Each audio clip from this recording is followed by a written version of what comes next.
ফেব্রুয়ারি থেকে এপ্রিলে ভোটের প্রস্তুতি নিচ্ছে ইসি। নির্বাচনী বরাদ্দে কোনো কার্পণ্য করবে না সরকার, জানালেন অর্থ উপদেষ্টা।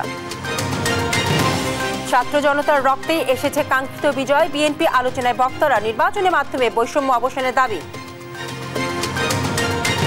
ফ্যাসিবাদ মুক্ত নতুন বাংলাদেশ গড়ায় জুলাই অভ্যুত্থানের মর্মবাণী, বললেন প্রধান উপদেষ্টা। মাসব্যাপী কর্মসূচি উদ্বোধন। জুলাই সনদ এবং মৌলিক সংস্কার দাবিতে সংগ্রাম চলবে। রংপুরে নাহিদ ইসলাম, শহীদ আবু সাঈদের কবর জিয়ারত। স্বৈরাচার বিদায় করে জাতিকে মুক্ত করায় জুলাই বিপ্লবের সফলতা, বলছে জামায়াত। সংস্কার ছাড়া নির্বাচন না মানার ঘোষণা। জুলাই গণহত্যা মামলায় শেখ হাসিনা সহ ৩ জনের বিরুদ্ধে অভিযোগ গঠনের কার্যক্রম শুরু। ৭ জুলাই স্টেট ডিফেন্সে শুনানি। এবং পদ্মা সেতু প্রকল্পে পরামর্শক নিয়োগে বিধি মানা হয়নি, বলছে দুদক। এনবিআর এর আরও ৫ কর্মকর্তার দুর্নীতির অনুসন্ধান চলছে। আমন্ত্রণ সংবাদ সন্ধ্যায়, শুনছিলেন শিরোনাম, সাথে আছি বিপাশা চক্রবর্তী। ফেব্রুয়ারি থেকে এপ্রিলের মধ্যে জাতীয় নির্বাচন ধরে পুরোদমে প্রস্তুতি নিচ্ছে কমিশন, জানালেন সিইসি এএমএম নাসির উদ্দিন। বলেন, প্রধান উপদেষ্টার সঙ্গে বৈঠকে ভোটের তারিখ এবং সম্ভাব্য সময়সীমা নিয়ে কোনো আলোচনা হয়নি। দুপুরে আগারগাঁওয়ে নির্বাচন কমিশন কার্যালয়ে সাংবাদিকদের এসব কথা জানান তিনি। আরও জানাচ্ছেন শিউলি রায়। মঙ্গলবার দুপুরে আগারগাঁওয়ের নির্বাচন ভবনে সাংবাদিকদের সঙ্গে ব্রিফ করেন প্রধান নির্বাচন কমিশনার এএমএম নাসির উদ্দিন।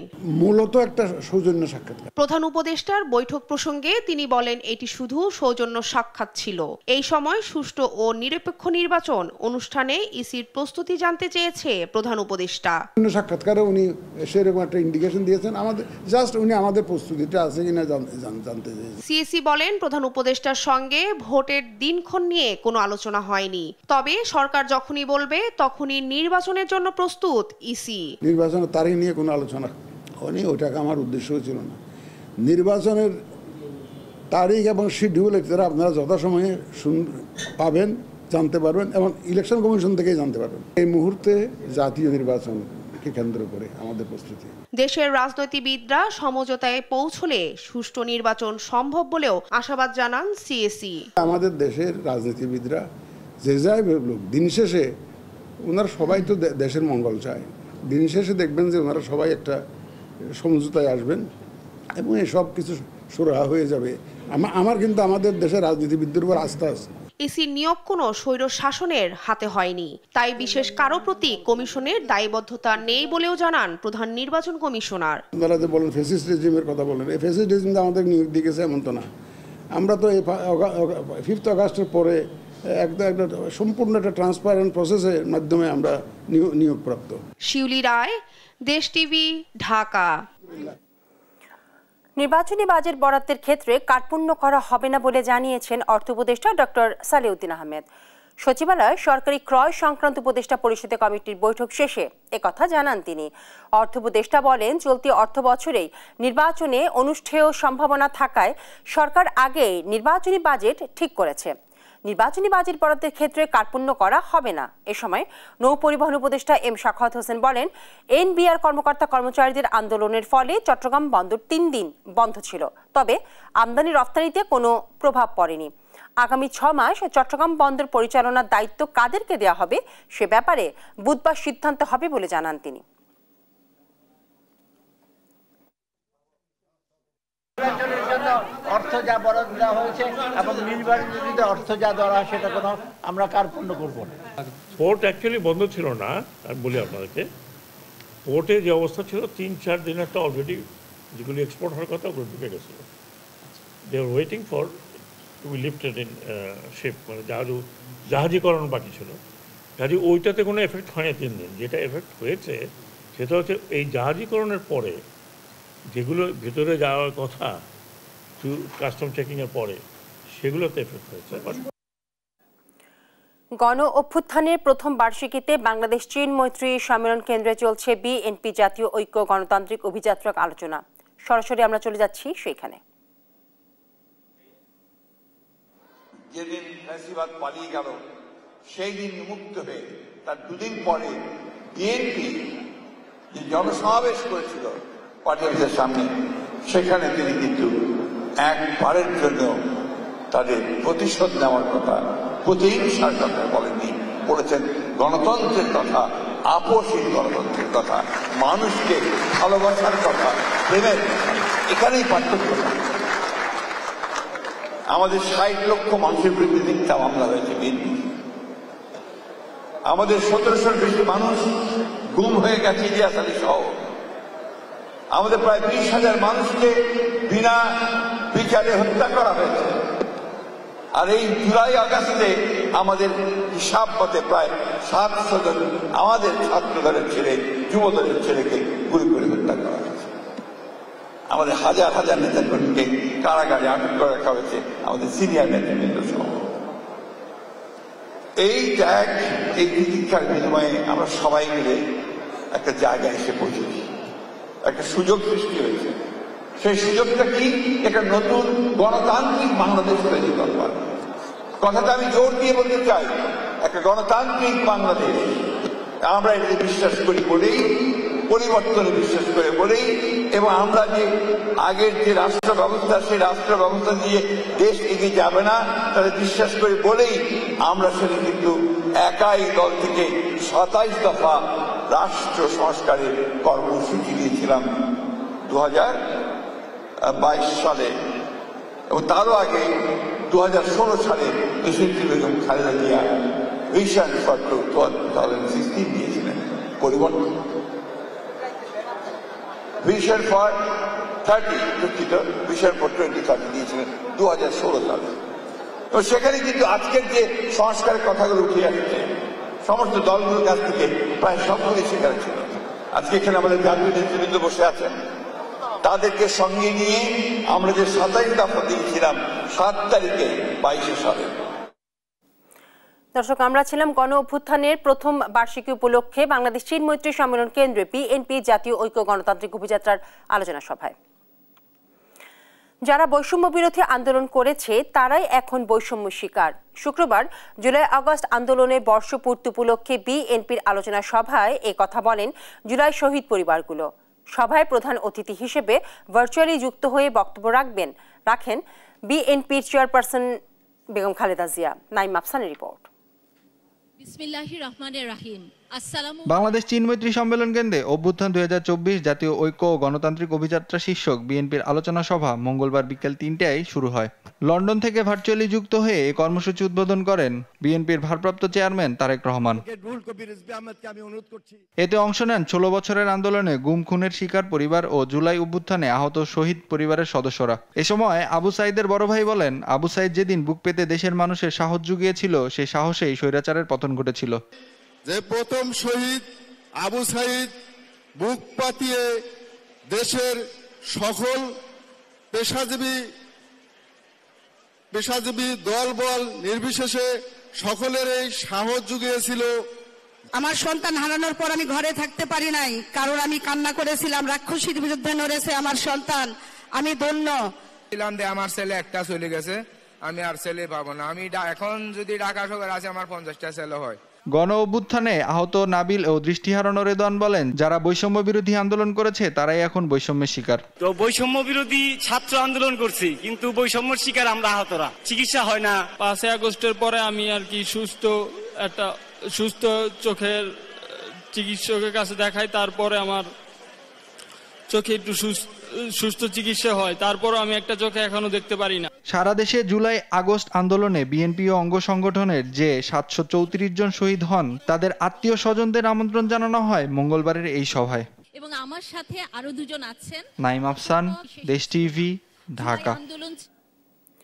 ফ্যাসিবাদ বিলোপ করে নতুন বাংলাদেশ গড়াই ছিল জুলাই অভ্যুত্থানের মর্মবাণী। এমনটাই জানালেন প্রধান উপদেষ্টা ডক্টর মোহাম্মদ ইউনূস। প্রধান উপদেষ্টার তেজগাঁও কার্যালয়ে জুলাই অভ্যুত্থান স্মরণে মাসব্যাপী কর্মসূচি উদ্বোধন করে একথা বলেন তিনি।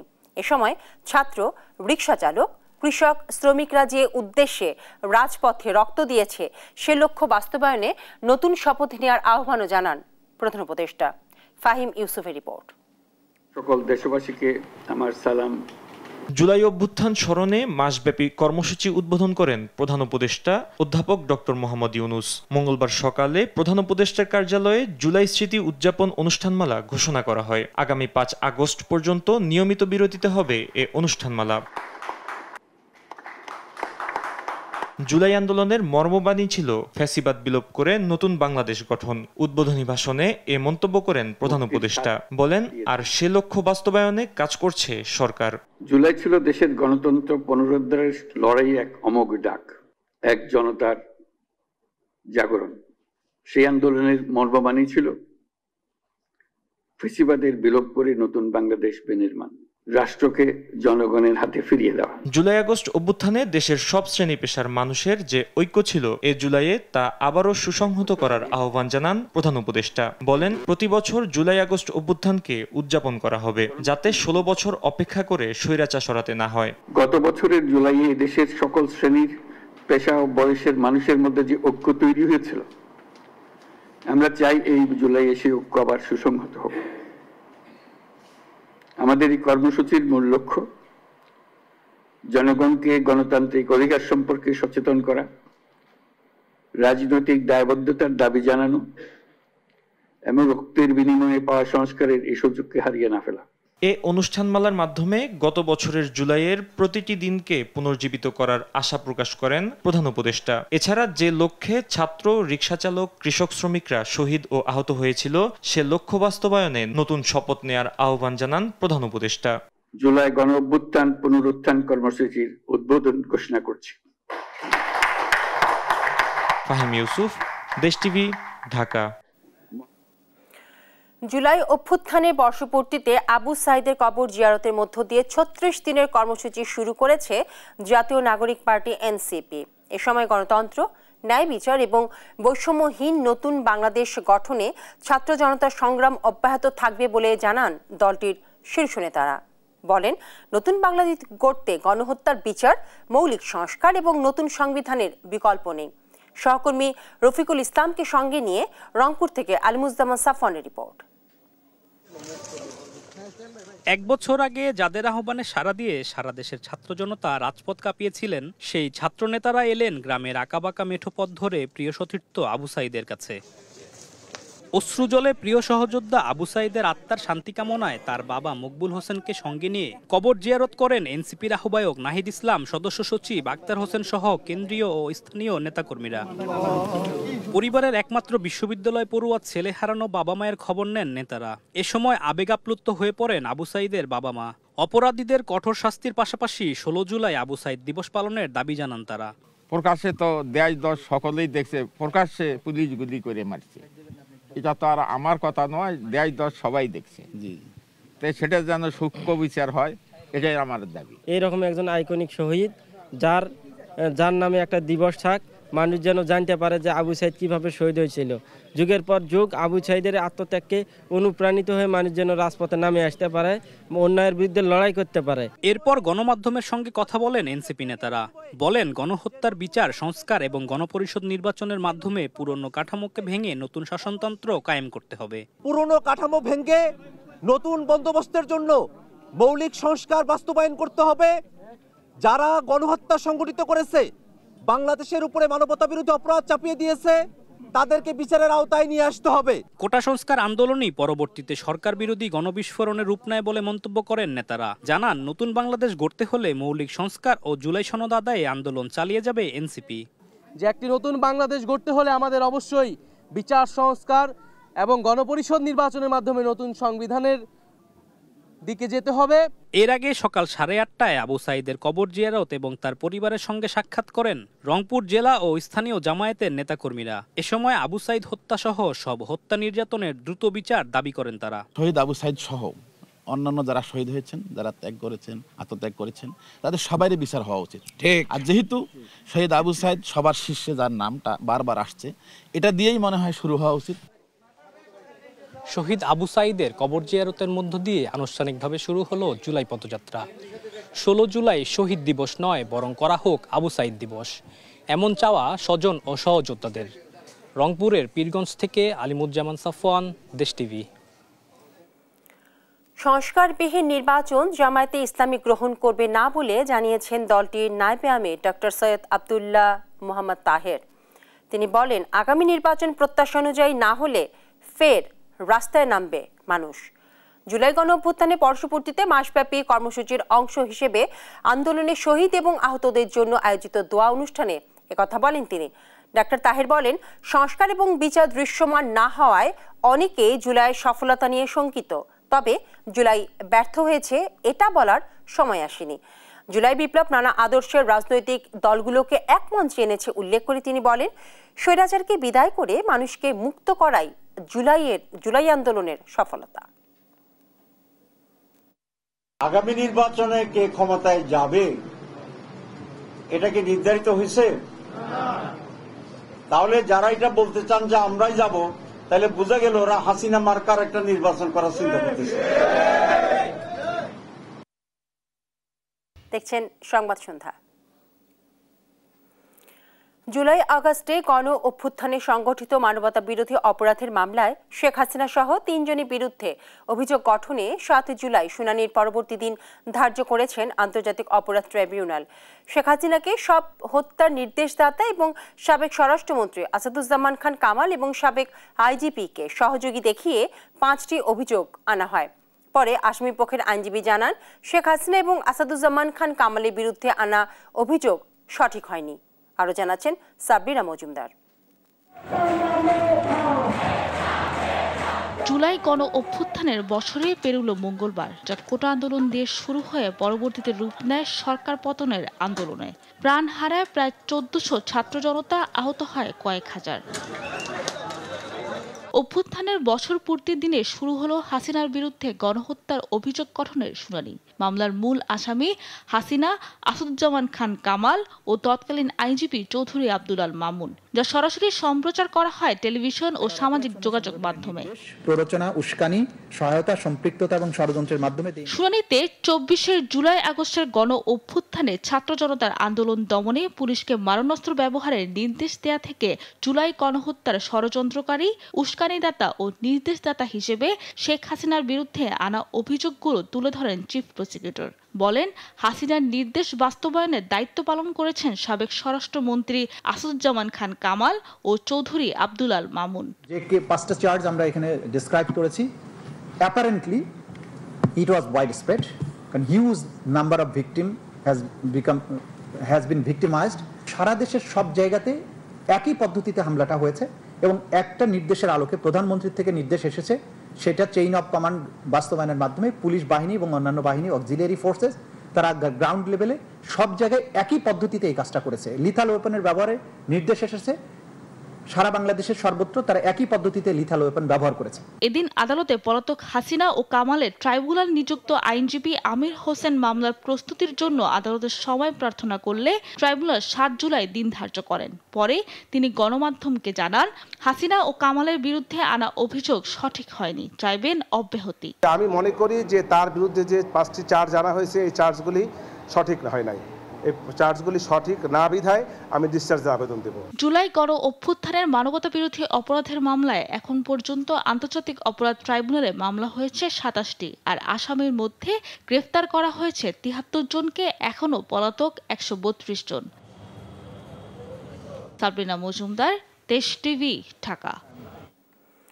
গণ অভ্যুত্থানের প্রথম বার্ষিকীতে বাংলাদেশ চীন মৈত্রী সম্মেলন কেন্দ্রে আমরা চলে যাচ্ছি, সেখানে তারেক রহমান বক্তব্য রাখছেন।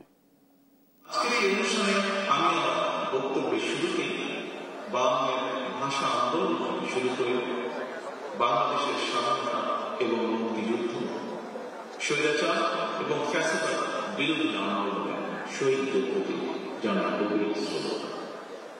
একই সঙ্গে দেশের গণতান্ত্রিক এবং জনগণকে অভিনন্দন জানায়। গুম, খুন, অপহরণ, জেল, জুলুম, জুলুম, হামলা, মামলা, ভয় কোনো কিছুই জানে গণতন্ত্র পুনরুদ্ধারের আন্দোলন থেকে বিচ্যুত রাখতে পারে। শহীদ পরিবারের সম্মানিত সদস্যবৃন্দ, 2024 সালে 5ই আগস্ট ফ্যাসিস্ট পলায়নের পরক্ষণে গণতন্ত্র পুনরুদ্ধারের আন্দোলন থেকে বিচ্যুত রাখতে পারেনি। শহীদ পরিবারের সম্মানিত সদস্যবৃন্দ, 2024 সালের 5ই আগস্ট ফ্যাসিস্ট পলায়নের পরক্ষণে আমার দেওয়া প্রথম বক্তব্যে আমি শহীদ পরিবারের মায়েদের এবং সন্তান স্বজনদের প্রতি গভীর শ্রদ্ধা জানিয়ে কয়েকটি কথা বলেছিলাম। ফ্যাসিস্ট পতনের বছর পূর্তি এই অনুষ্ঠানে শহীদ পরিবারের সদস্যদের সম্মানে আমি আবারও খুব সংক্ষেপে আমার 5ই আগস্টের দেওয়া 1 বছর আগে সেই বক্তব্যটির দু একটি কথা উল্লেখ করতে চাই। সেদিন আমি বলেছিলাম, গণ অভ্যুত্থানে যারা তাদের প্রিয় সন্তান হারিয়েছেন, বিজয়ের ঐতিহাসিক এই মুহূর্তে আমি সেই সব মায়েদের প্রতি বিনম্র শ্রদ্ধা জানাই। গত 15 বছরের ফ্যাসিবাদী শাসনকালে এভাবে অনেক সন্তান তাদের প্রিয়তম পিতা হারিয়েছেন, অনেক স্ত্রী হারিয়েছেন তাদের প্রিয়তম স্বামীকে। গুম খুন অপহরণ করে অসংখ্য মায়ের বুক খালি করে দেওয়া হয়েছে। আপনাদের সন্তান স্বজনদের শহীদী মৃত্যু আর ত্যাগ তিতিক্ষায় 5ই আগস্ট আরেকটি বিজয় দেখেছে বাংলাদেশ। শহীদ পরিবারের সম্মানিত সদস্যগণ, 24-এর গণ অভ্যুত্থানে আপনার প্রিয়জন দেশের জন্য, দেশের মানুষের জন্য, গণতন্ত্রের জন্য নিজের জীবন উৎসর্গ করেছেন। একজন শহীদ শুধু আপনার স্বজন নন, তিনি জাতির গৌরব, তিনি মুক্তিকামী মানুষের প্রেরণা। সুতরাং আপনাদের স্বজন হারানোর বেদনা, আপনাদের সহ্য শক্তি, সংগ্রাম এবং সাহসের প্রতি গণতান্ত্রিকামী জনগণের পক্ষ থেকে আবারও জানাই গভীর শ্রদ্ধা ও কৃতজ্ঞতা। শহীদ পরিবারের সম্মানিত মায়েরা এবং প্রিয় ভাই ও বোনেরা, আজ আপনাদের সামনে আমি এবং আমরা সবাই আবারও একটি প্রত্যয় ব্যক্ত করতে চাই। 1971 সালে বাংলাদেশের স্বাধীনতা অর্জনের যুদ্ধে শহীদ মুক্তিযোদ্ধাদেরকে যেমন বাংলাদেশ ভোলেনি, 2024 সালে দেশ এবং জনগণের স্বাধীনতা রক্ষার যুদ্ধে বীর শহীদদেরকেও বাংলাদেশ কখনোই ভুলবে না। জনগণের রায় বিএনপি রাষ্ট্র পরিচালনার দায়িত্ব পেলে শহীদদের প্রতি শ্রদ্ধা জানিয়ে দেশের বিভিন্ন স্থাপনা, সড়ক কিংবা গুরুত্বপূর্ণ প্রতিষ্ঠানের নামকরণের ইচ্ছে আমাদের আছে।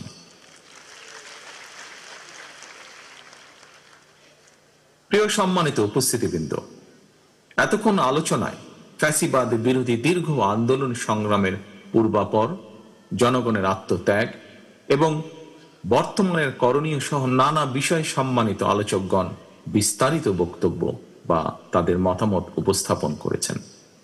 আলোচকদের বক্তব্যে যে সকল বিষয় উঠে এসেছে সেসব বক্তব্য আমি পুনরুল্লেখ করতে চাই না। তবে দেশ এবং জনগণের স্বার্থে যারা বিভিন্নভাবে আত্মত্যাগ করেছেন, তাদের কাঙ্ক্ষিত বাংলাদেশ গড়ার লক্ষ্যে একজন রাজনৈতিক কর্মী হিসাবে আমি শুধু আমাদের কিছু ভাবনা এবং পরিকল্পনা আপনাদের সামনে এবং আপনাদের মাধ্যমে বাংলাদেশের জনগণের সামনে তুলে ধরতে চাই সংক্ষেপে।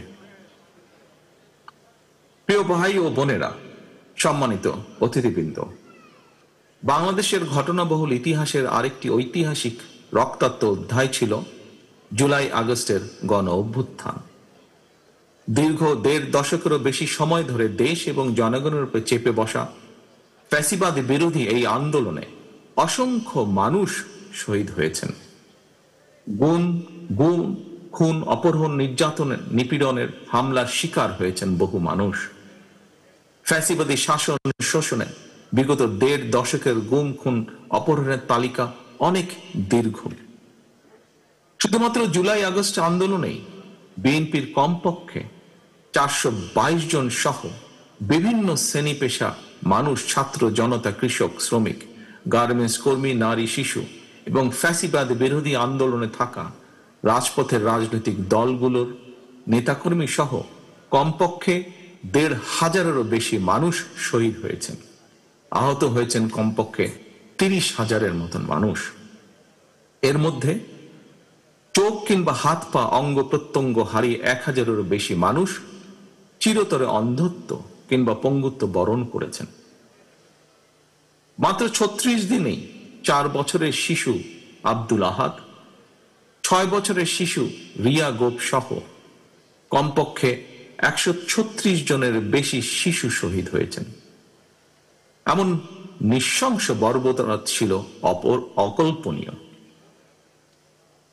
সম্মানিত উপস্থিতিবৃন্দ, 71-এর স্বাধীন বাংলাদেশ, 75-এর 7ই নভেম্বরের আধিপত্য বিরোধী তাবেদার মুক্ত বাংলাদেশ, 90-এর স্বৈরাচার বিরোধী বাংলাদেশ। গায়ের জোরেই পদ্মা সেতু দুর্নীতি মামলায় অভিযুক্তদের অব্যাহতি দিয়েছিল তৎকালীন দুর্নীতি দমন কমিশন। নিজ দপ্তরে এক ব্রিফিংয়ে এমন দাবি করে সংস্থাটির বর্তমান চেয়ারম্যান আব্দুল মোমেন বলেন, যথেষ্ট তথ্য প্রমাণ থাকার পরও এ মামলার পরিসমাপ্তি ঘটানো হয়। গেল জানুয়ারিতে পুনরায় শুরু হওয়া অনুসন্ধানে পদ্মা সেতু প্রকল্পে পরামর্শক নিয়োগে প্রাথমিকভাবে অনিয়ম দুর্নীতির প্রমাণ মিলেছে বলেও জানান তিনি।